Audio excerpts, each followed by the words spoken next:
estamos de volta com a nossa convidada de hoje, Babaia, cantora e professora de técnica vocal.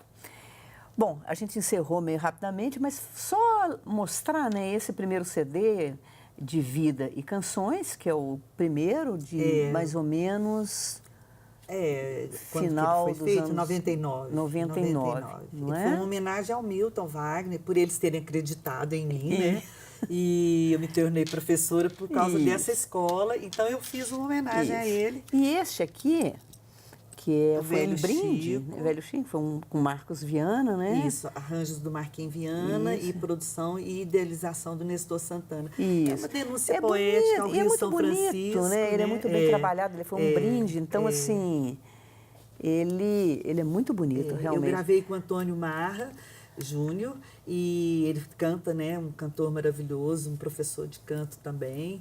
Então a gente divide o CD com arranjos belíssimos e é um disco que foi feito em 2001, mas é tão atual, né? Porque as questões continuam. Pois é, vamos fazer um esforçozinho para relançar, né, Babá? Eu sei que tem questões burocráticas, foram feitas questões, 6.000 cópias. Vamos tentar. Agora, quem tiver muito interessado é pedir para a Babaia, que às vezes, né, a gente consegue cópia, né? Gente é o faz único uma jeito. Cópia, né?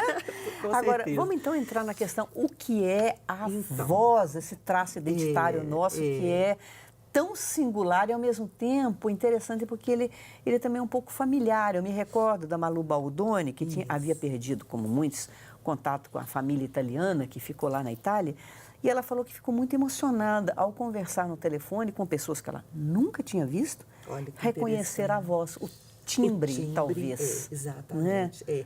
Essa estrutura, né, que a gente chama de timbre, que é a qualidade da voz, é ela que te identifica, tá? O que significa isso? Vai depender do tamanho desse músculo. Prega vocal é músculo, né? As pregas vocais são dois músculos que se encontram e produzindo a voz. Aqui, né, na garganta. Nessa direção, aqui, elas ficam nessa direção, tá? No meio, bem no meio. Então, depende do tamanho do músculo, da espessura, da qualidade desse músculo que compõe, né? Da mucosa, que é onde vibra, onde essa voz se propaga, a ondulação que ela produz, né, na hora que a prega vocal se junta, tem uma ondulação e isso se propaga pela sua boca, pelas cavidades de ressonância internas, pescoço, peito, cabeça. E a hora que isso se propaga, aí quando você articula esse ar que está passando, essa voz que está saindo, né, produzida pela prega vocal, esse movimento muscular da articulação vai compor essa voz. Além disso, tem a sua genética, o ambiente familiar, o ambiente regional, a personalidade, emoção, estado emocional. Por exemplo, conforme a pessoa que você conversa, você fala de um jeito, conforme, por exemplo, nós duas estamos falando de um jeito, mas um pouco mais formal.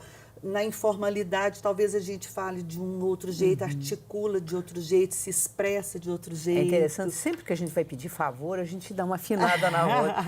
Fala com mais doçura. Fazer isso. Exatamente. Então, isso tudo tem as variações, né? Por exemplo, quando um ator está interpretando, ele não vai falar, talvez, da forma como ele fala, mais coloquial. Depende como ele constrói o personagem. Depende como o diretor quer que ele fale, entendeu? Por exemplo, se você está falando mais agudo, mais grave, mais forte. Mas o canto? Você dizia para mim antes que esse aparelho todo não foi feito para cantar. Não, nem para falar, né? O aparelho, o órgão, laringe... É só para respirar. Ele é a porta de entrada, né? Para você insuflar o ar e expirar o ar, né?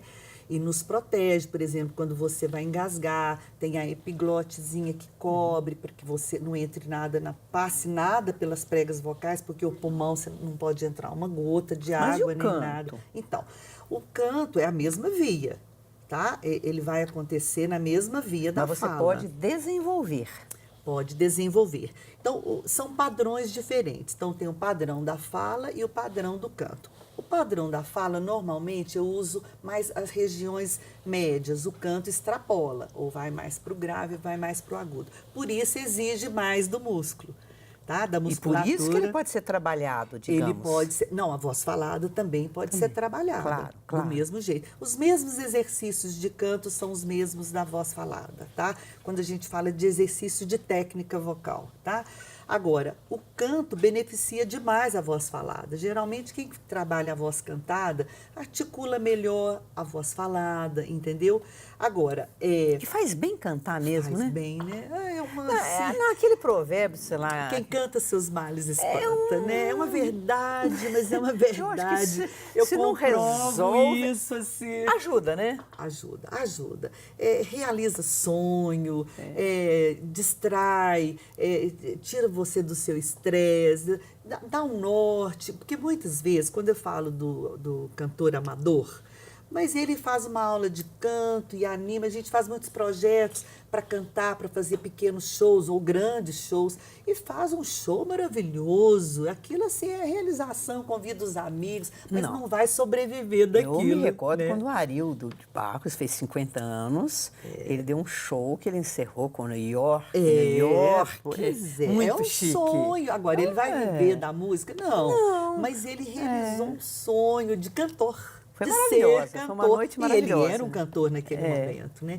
Então, são esses os padrões, né, de fala e de canto, que saem do seu estado normal. Por exemplo, nós duas estamos conversando. Se for para cantar, é outro estado. Mas nós não vamos cantar, Nós não né? vamos cantar, né, Miriam? O povo não precisa ficar com medo. Mas exige da respiração, exige da musculatura, né? Porque ela precisa estar mais firme. Então, são pequenas diferenças, mas mais fisiológicas. Agora, me cite grandes vozes. Quando a gente fala Frank Sinatra, The Voice, Isso. né? A voz. Isso. Era uma voz magnífica mesmo, né? É uma voz magnífica. Agora, tem uma coisa, Miri, que é um pouco relativo, porque tem pessoas que acham outro tipo de cantor que nem tem uma voz tão poderosa, que tem uma voz pequena, suave, mais bonito. Eu, particularmente, prefiro Chet Baker, por exemplo, Pois que é uma voz minúscula. Entendeu? Né? Agora, então, nesse momento, aquela voz maravilhosa não é tão maravilhosa para você. É por isso que eu acho que não tem o melhor, sabe?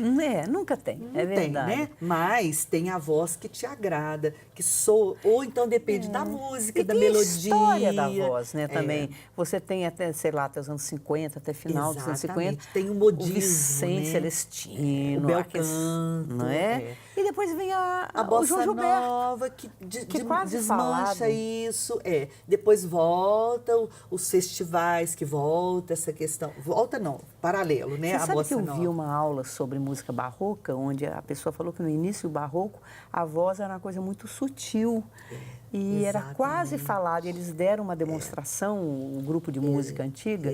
Do canto-chão, né? Aquela Coisa voz. maravilhosa, a menina, quase falada. Porque depende. E outra coisa, Miriam, tem momentos que você quer ouvir o Frank Sinatra e tem momentos que você quer ouvir uma música mais suave, né? Um canto mais limpo. Outra hora você quer um canto mais forte, mais um rock, né? Um samba, heavy metal. um heavy metal, né? Isso, então, claro.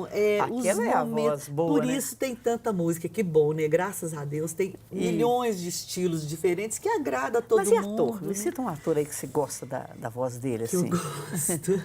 Nossa, meu Deus, são tantos. São tantos, né? O acho Maia, que eu acho bonita a voz do A voz Maia. dele é muito bonita, né?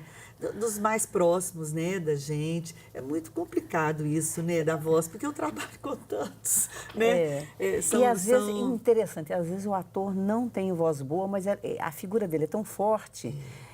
Elizabeth Taylor tinha uma voz horrível. E tem uma coisa. Marlon Brando tinha uma voz pequena, muito para dentro. Mas era Exatamente. Marlon Brando. Mas tem uma coisa também, Miriam, que depende da interpretação. Então, por exemplo, você falou do Zé Maia, pode ser que ele faça uma voz caricata, porque o personagem pediu. pede, Aí aquela voz normal dele, que serve para fazer um personagem romântico, um homem de negócio, de repente não vai servir. Ele vai ter que fazer uma coisa meio anasalada, se ele vai fazer um homem simplório, um caipira, vai brincar com essa voz, então ele vai desmanchar, desconstruir toda aquela voz bonita que ele tem. E por falar em né? desconstrução, eu acho que o Galpão fez muito isso, né? De desconstruir uma interpretação calcada num um certo tipo de interpretação, né? A coisa Claro. circense, uma outra voz, né? E esse é a grande riqueza do ator, né? Que ele pode usar muitas vozes, até um cantor também, que de repente quer interpretar de uma outra forma, né? Mas aí tem que estar ligado a uma teatralidade. Quando é no estado normal, não, ele vai cantar na forma normal. Mas o teatro tem essa liberdade, né? Essa liberdade, essa constrição, né, por volta do personagem. Mas vamos fazer um outro intervalo e a gente volta daqui a pouco já conversando sobre o método Babaia para te ensinar a cantar em casa, para os amigos, onde você quiser.